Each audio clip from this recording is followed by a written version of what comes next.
एक किसान आत्महत्या किया है, 1 हफ्ते से उसके घर में भोजन नहीं था। उसके घर का लड़का जाकर के सेना में भर्ती होता है और वही बॉर्डर पर मर रहा है।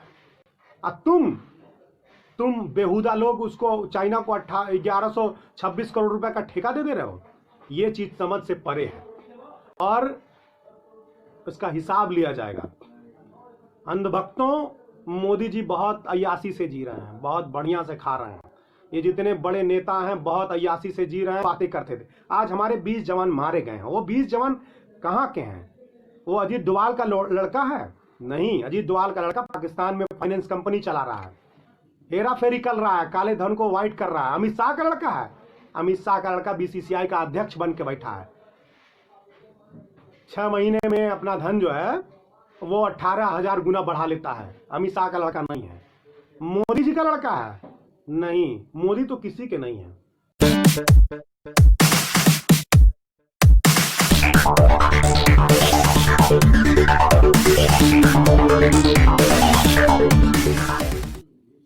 सभी लोगों को नमस्कार। दोस्तों, इस लाइव वीडियो का शीर्षक है, क्या मोदी जी चीन के एजेंट हैं? यह बात मैं इसलिए कह रहा हूं क्योंकि और दुश्मनी एक साथ नहीं हो सकती है। एक तरफ जब चीन से हमारा तानातानी चल रहा है, बॉर्डर पर पिछले 2 महीने से लगातार चीन का इंक्रोचमेंट बढ़ रहा है, और इसी बीच आपने 1126 करोड़ का ठेका चीन को दे दिया। दिल्ली मेरठ रेल सुरंग बन रहा है, उसका 1126 करोड़ का ठेका आपने चीन को दे दिया। यह बात समझ से परे है। एक तरफ हमसे दुश्मनी चल रही, दूसरे तरफ आपने ठेका दे दिया। तो इसलिए इस वीडियो का शीर्षक है, क्या आप चीन के एजेंट हैं? आप देश में स्वदेशी अपनाने की बात करते हैं, विदेशी कंपनी को ठेका देते हैं। मूर्ति जब 3400 करोड़ की बनती है, उसका ठेका भी चीन को देते हैं। पेटीएम का प्रचार करते हैं। जब आप नोटबंदी करते हैं, नोटबंदी के समय में यदि कोई सबसे ज्यादा ऑनलाइन पेमेंट पैसा कमाने वाली कंपनी थी तो वो पेटीएम थी। पेटीएम का आपने प्रचार किया, और पेटीएम में 70% हिस्सेदारी अलीबाबा की है, जो कि चाइनीज कंपनी है। ये बात समझ से परे है। जितने भी लोग ये वीडियो देख रहे हैं, एक बार हिटलर का इतिहास पढ़िएगा। हिटलर जब चारों तरफ से घिर जाता था और उसकी जनता सवाल उठाने लगती थी, विद्रोह होने लगता था, उसके सैनिक बगावत करने लगते थे या जनता में बगावत की स्वर उठता था, जब ऐसा होता था तब हिटलर किसी न किसी देश पर आक्रमण कर देता था। और जब देश की बात आती है तो आप जानते हैं कि हर आदमी का इमोशन होता है देश के लिए, चाहे वो कुछ भी बात करे, किसी भी विचारधारा का हो, किसी भी धर्म का हो। लेकिन जब देश पर बात आती है तो वो देशभक्त हो जाता है, फिर वो सब कुछ भूल करके देश के लिए लड़ना शुरू कर देता है, देश के लिए सोचना शुरू कर देता है। आज हमारे देश में ऐसा ही हो रहा है। मुझे तो ये साजिश लगती है। आपका जो 6 साल का जो कार्यकाल है, इस कार्यकाल में आपने सेना तक में 100% एफडीआई दे दिया, फॉरेन डायरेक्ट इन्वेस्टमेंट दे दिया है। स्वदेशी की कोई बात नहीं रही है। नोटबंदी से आपने देश को बर्बाद किया, अपने दोस्तों को अमीर बनाया, काले धन को व्हाइट किया। जितनी ब्लैक मनी थी मार्केट में वो सब व्हाइट हो गई।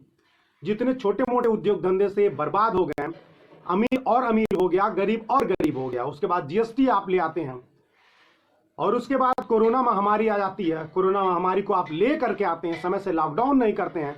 जब लॉकडाउन करना होता है तब आप खुली छूट दे देते हैं।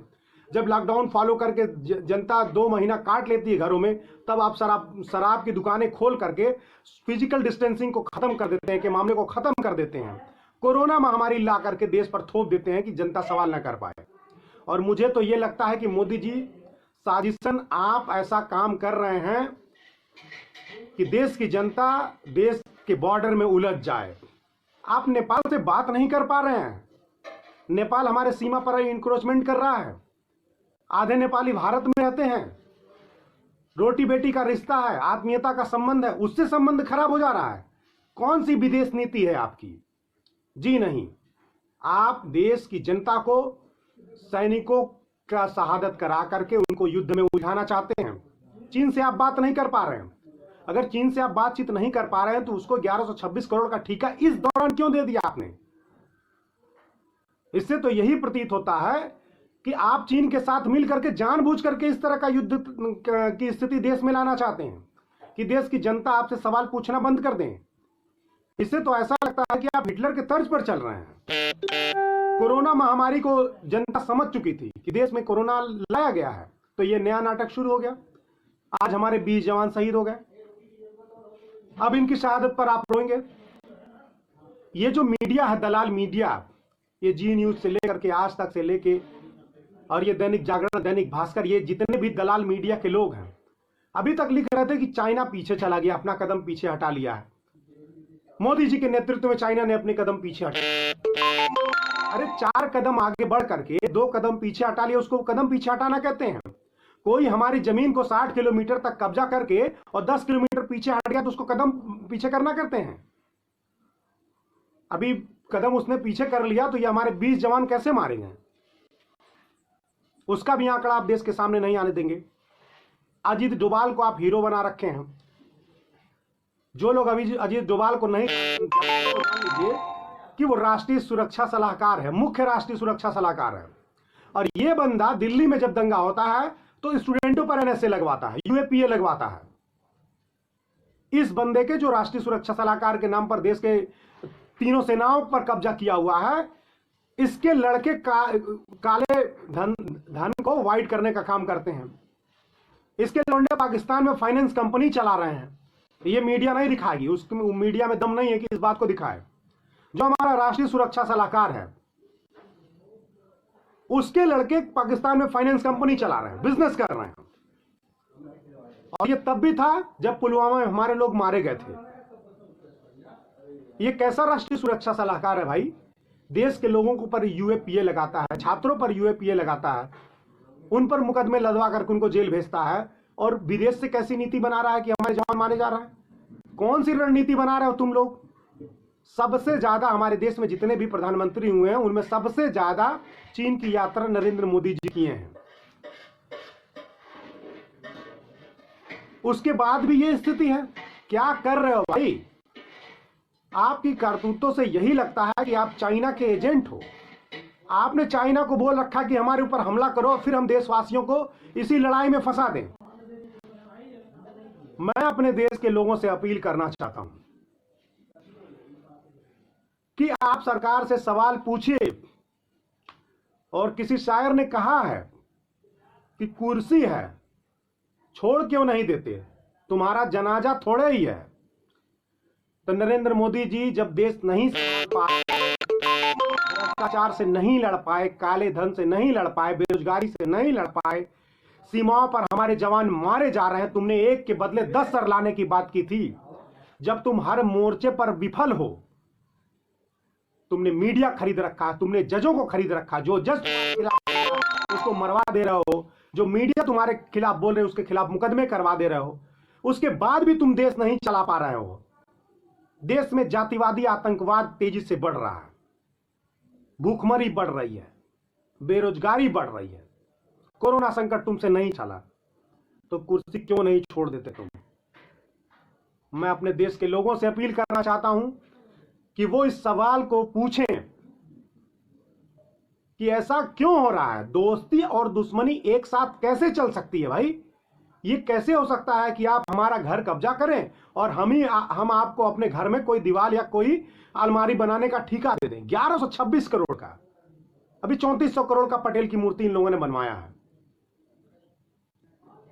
जनता से अपील करोगे कि बाइकॉट चाइना, बाइकॉट चाइना, खुद पेटीएम का प्रचार करने पहुंच जाओगे। तो मोदी जी ये सब नहीं चलेगा। और जितने अंधभक्त हैं, जब इतिहास लिखा जाएगा तो ये जरूर लिखा जाएगा कि देश को बर्बाद करने में तुम लोगों का बहुत बड़ा हाथ था।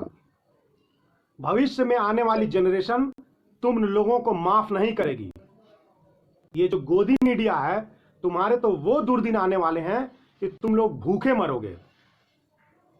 अगर फेयर इन्वेस्टिगेशन कराया जाए तो एक भी गोदी मीडिया का व्यक्ति बाहर नजर नहीं आएगा, सब जेलों में नजर आएंगे। जो इस मीडिया के घोटाले हैं, जो इस मीडिया की कारस्तानी है, जो इस मीडिया ने हेट स्पीच फैलाया है, इस मीडिया ने जो देश को बरगलाया है, पाखंडवाद में फंसाया है, फर्जी उल जलूल खबरों में फंसाया है। अभी ये बेहूदे बोल रहे थे कि चाइना पीछे चला गया है।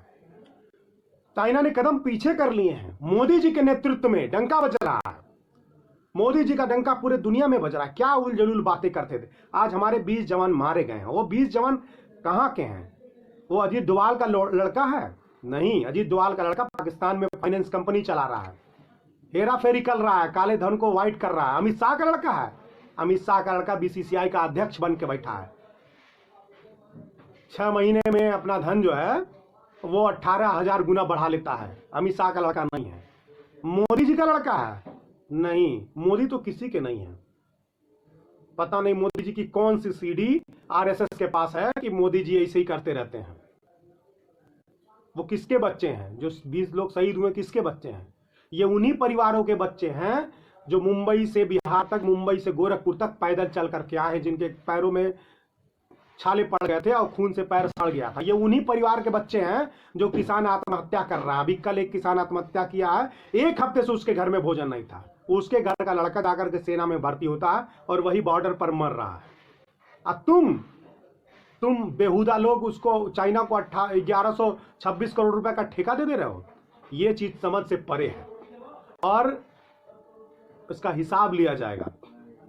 अंधभक्तों, मोदी जी बहुत अय्यासी से जी रहे हैं, बहुत बढ़िया से खा रहे हैं। ये जितने बड़े नेता हैं बहुत अय्यासी से जी रहे हैं, उनके पास किसी चीज की कोई कमी नहीं है। लेकिन तुम्हारा नंबर जरूर आएगा।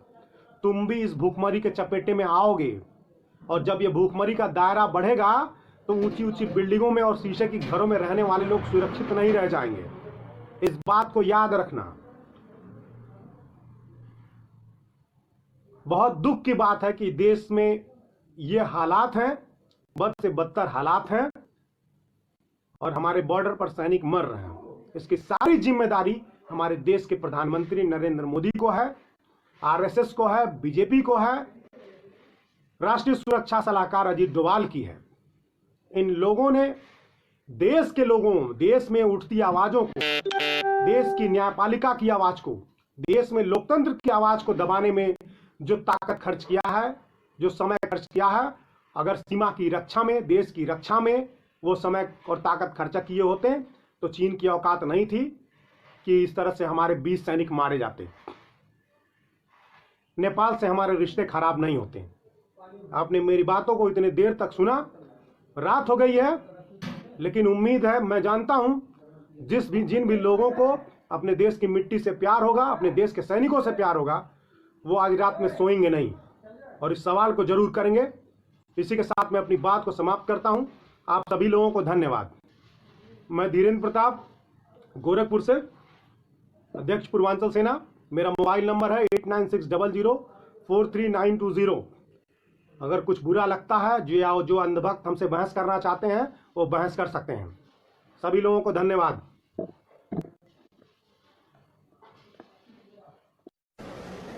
हमारे देश के जवान मारे जा रहे हैं और मैं तो देख रहा हूं हिंदुस्तान सर झुका रहा है। ऐसा दुर्दैव कभी देखा नहीं। भारत इस प्रकार से असहायता का अनुभव करे, इससे बड़ा कोई दुर्भाग्य नहीं हो सकता। और इसके लिए मैं पूरी तरह केंद्र सरकार को जिम्मेवार मानता हूं। उनकी नीतियों को, उनके सारे कार्यकलाप को, उनकी उदासीनता को यह देश कभी भी माफ नहीं करेगा।